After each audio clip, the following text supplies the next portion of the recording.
Boccata d'ossigeno per l'ex provincia in Sicilia. Arrivano 100 milioni di euro. La conferenza Regione e Autonomie Locali ha dato l'ok alla ripartizione delle somme per il 2019. I fondi rientrano nell'accordo integrativo risalente al maggio scorso tra Regione e Stato e saranno subito ripartite in questo modo. L'80% sarà riservato alla spesa corrente, mentre il restante 20% verrà suddiviso all'atto della definizione dei consuntivi. Questa boccata d'ossigeno, commenta il presidente della regione siciliana Nello Musumeci, non risolve, come tutti sappiamo, il problema legato alla stessa sopravvivenza delle nuove ex province siciliane.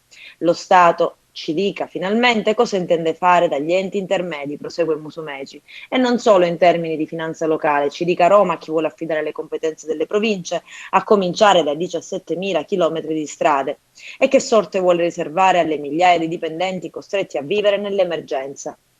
Sono soddisfatta, sottolinea l'assessore Bernadette Grasso, per il risultato raggiunto. Dopo aver trasferito negli scorsi mesi con la legge di stabilità 102 milioni di euro per città metropolitane e liberi consorzi, adesso sblocchiamo ulteriori importanti risorse che le ex province potranno utilizzare per assicurare ai territori le funzioni essenziali e chiudere i bilanci.